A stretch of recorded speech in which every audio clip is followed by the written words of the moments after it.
Assalamualaikum warahmatullahi wabarakatuh. Nama saya Fitria dari jurusan Tadris Ilmu Pengetahuan Sosial kelas 5A.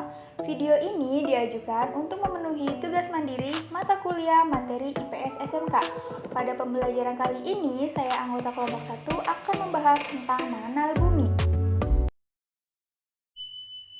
Bumi merupakan satelit matahari yang sekarang dianggap satu-satunya benda langit yang keadaannya cukup baik untuk kehidupan makhluk hidup karena mempunyai atau memiliki atmosfer udara, berair, serta temperatur antara siang dan malam yang baik.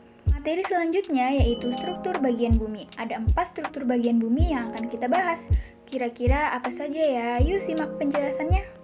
Yang pertama ada litosfer atau yang biasa kita sebut dengan kerak bumi. Kerak bumi merupakan lapisan terluar yang terdiri dari tanah dan batuan.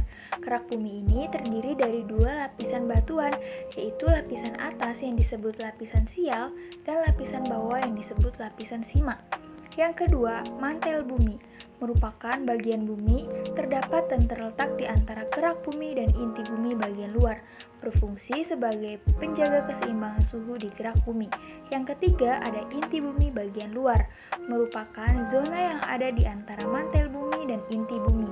Inti bumi bagian luar berwujud cairan panas dan tebalnya sekitar 2300 km. Yang terakhir ada inti bumi bagian dalam, merupakan lapisan terpanas dari bumi. Unsur-unsur yang terkandung di dalamnya seperti nikel, silikon, logam yang mirip dengan mineral besi. Bumi mengalami rotasi. Kira-kira apa itu rotasi bumi? Rotasi bumi adalah perputaran bumi pada porosnya. Di bawah ini terdapat contoh mengenai peristiwa rotasi bumi. Untuk satu kali rotasi disebut dengan kala rotasi, sekitar 23 jam, 56 menit, 4 detik, atau dibulatkan menjadi 24 jam atau 1 hari. Adapun akibat dari rotasi bumi, yang pertama, pergantian siang dan malam, yang kedua, terjadinya gerak semu harian matahari, dan yang ketiga, perbedaan waktu. Selain rotasi, bumi juga mengalami revolusi. Revolusi bumi adalah peristiwa bergeraknya bumi mengelilingi matahari. Di bawah ini terdapat contoh peristiwa mengenai revolusi bumi. Untuk satu kali revolusi disebut dengan kala revolusi, sekitar 365, 1/4 hari atau dibulatkan menjadi 1 tahun. Adapun akibat dari revolusi bumi, yang pertama perbedaan musim, lamanya siang dan malam, perubahan rasi bintang, dan yang terakhir penanggalan kalender Masehi. Selain rotasi dan revolusi, selanjutnya ada gravitasi bumi. Gravitasi atau arti gaya tarik bumi adalah gaya tarik-menarik yang terjadi pada semua partikel yang mempunyai massa. Berikut ada fungsi gaya gravitasi bumi. Fungsi gaya gravitasi bumi sangat penting untuk keberlangsungan hidup seluruh makhluk di bumi. Selain itu juga berfungsi untuk menarik atmosfer serta menahannya sehingga makhluk hidup bisa bernafas dengan baik. Selanjutnya, di sini ada teori pembentukan bumi. Yang pertama ada teori kabut atau nebula.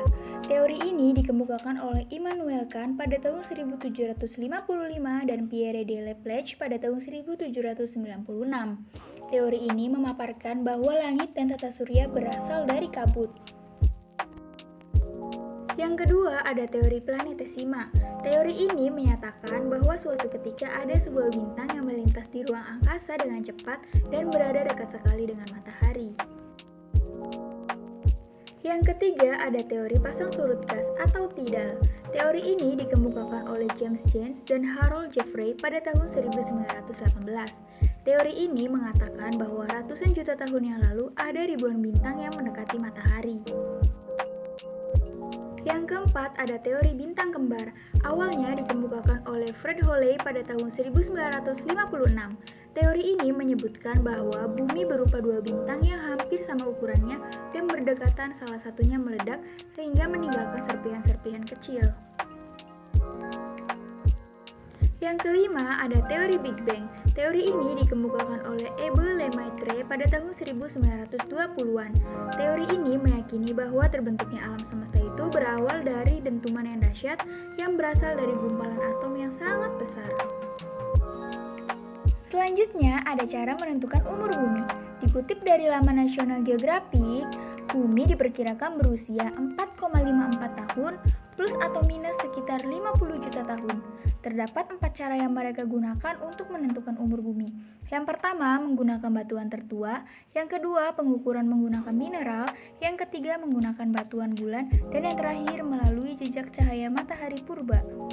Materi selanjutnya mengenai asal mula kehidupan di bumi. Sejarah kehidupan di bumi dapat diungkap melalui fosil. Sejak zaman Yunani kuno, manusia berusaha memberikan jawaban terhadap awal mula kehidupan di bumi ini. Namun, jawaban itu hanya berupa dongeng dan mitos belaka. Berikut beberapa hipotesis atau teori tentang asal mula kehidupan di bumi. Di antaranya yaitu hidup dari Tuhan, teori kosmoza, teori Fugger, teori Moore, teori Allen, generatio spontanea, omne vivum ex ovo, omne ovo ex vivo, omne vivum ex vivo, teori Uve, dan yang terakhir ada teori Oparis Haldane. Materi yang terakhir mengenai alasan mengapa kita tinggal di planet bumi. Yuk simak penjelasannya. 5 alasan yang perlu kita ketahui mengapa kita tinggal di bumi. Yang pertama, lokasi bumi jauh dari banyak bahaya. Yang kedua, kita pada jarak yang tepat dari matahari. Yang ketiga, kita memiliki hal tepat untuk menyediakan inti yang dinamis. Yang keempat, kita memiliki bulan besar untuk menstabilkan bayangan aksial kita. Dan yang terakhir, kita memiliki lapisan ozon untuk memblokir sinar berbahaya. Sekian video pembelajaran kali ini, terima kasih sudah menyimak, semoga ilmunya bermanfaat. Sampai jumpa di video pembelajaran selanjutnya. Wassalamualaikum warahmatullahi wabarakatuh.